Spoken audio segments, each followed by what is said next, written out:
Well, first off, Alan, I have to tell you that I absolutely loved Snowcake when I saw it at the film festival. It really was one of my favorite films. Great. And I wanted to say, it's not often that we get to see you in that vulnerable mode. And it was, it was great. It was refreshing watching you. Was it a hard character for you to play? It was a joy, to be reactive, not to be driving the car and shifting gears, crunching them. No, it was a real pleasure. How did the script come to you, and when you read it for the first time, what was your, what really touched you about it? It came to me through the letterbox. Splat. What touched me? Well, great writing is always the thing that will get me to turn the pages. You know that it's something special. A lot of the time, it's really hard to turn one page over because it's filled with somebody trying to fit into some formula or get the movie green lit or whatever other obstacles thrown in the way of a movie getting made. But this one, beautiful writing, completely unexpected story. You don't know where it's going from one page to the next, and funny. Yeah, which surprised me. Because you go into a movie, thinking, oh boy, it's about an autistic woman, and worthy. Oh, she gives you such hope. Did you find that when you read that? Absolutely. Yeah, let's get rid of the labels in this crazy goddamn world, and here's the answer. There are some individuals out there who'll teach us if we let them. Absolutely. And then you get to reunite with a great actress, Sigourney Weaver, and it must have been exciting or different to work with her because you're not caked in the makeup and the special effects and all that. It was real characters. Tell me about going back and working with her and what it was like to be with her again. Very special. I mean, the thing is about, when we worked before, okay, we were surrounded in ridiculous costumes, but we were playing real people. I think that's what made that film, has made it last, and it's become more and more on people's favorite movie list. And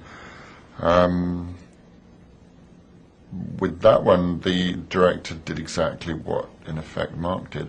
Brought a group of actors together who know how to sort out the day's shooting and to protect each other as actors and challenge each other as actors.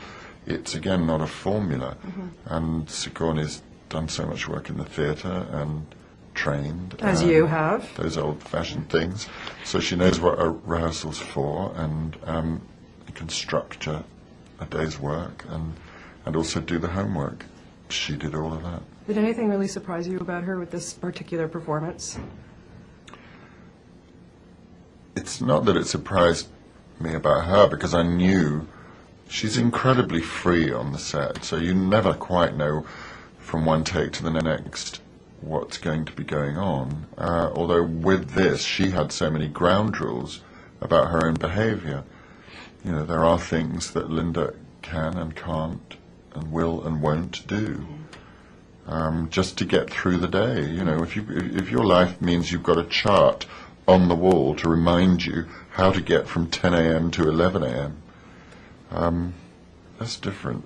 What I love so much about this film is that you had to kind of tiptoe around her world. She had to let you into her world. And I thought that was so special. Really special and really brave of Linda to let anybody into her home like that. But on some weird level, she trusted him. And he rolled his sleeves up and helped her. I particularly love the Scrabble scene. Do you remember shooting that? Great scene. Great writing, because they're equals at that point. And it's not about performing with somebody who doesn't look you in the eye, because you've both got the same focus on the Scrabble board, and it's ridiculous. Some great words came out of that scene. And then you get to roll around with Carrie-Anne Moss. I mean, come on, how good is life for you, Alan Rickman? Well, I thought those days were over. But fortunately, we both had a clause in our contract which said the sheet stays up here. What did it look like? You look like, you had fun. I mean, you got to shoot in Wawa, Ontario. How was that? We loved it up there, yeah. It was like the whole town became family. And we became family to them, I hope. And not enough snow, I understand. Not enough snow, but people saved it for us, and then we made do with bits of white stuff going off into the distance.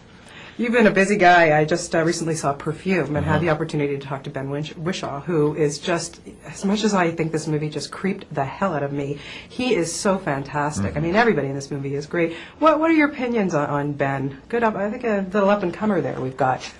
More than that, yeah. I mean, well, training, you see. He also went to my old academy. So the tradition goes on. He's brilliant on stage and brilliant on film. What was it like working with him? I had very little to do with him because, of course, the story is who is this person who wants to kill my daughter? And then the first time we meet is surrounded by 2,000 naked people. Yeah. Interesting. It's a challenge.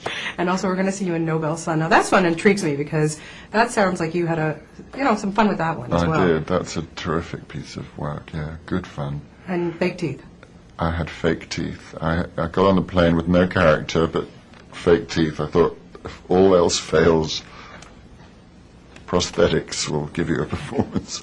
Well, I'm looking forward to that one. Congratulations on Snowcake. It's so great. And I have to tell you, my 2 sons are chomping at the bit for the next Harry Potter. So yeah. we can't wait for that. Thank you so much. Thank Lovely you. to talk to you. Okay. Thank you.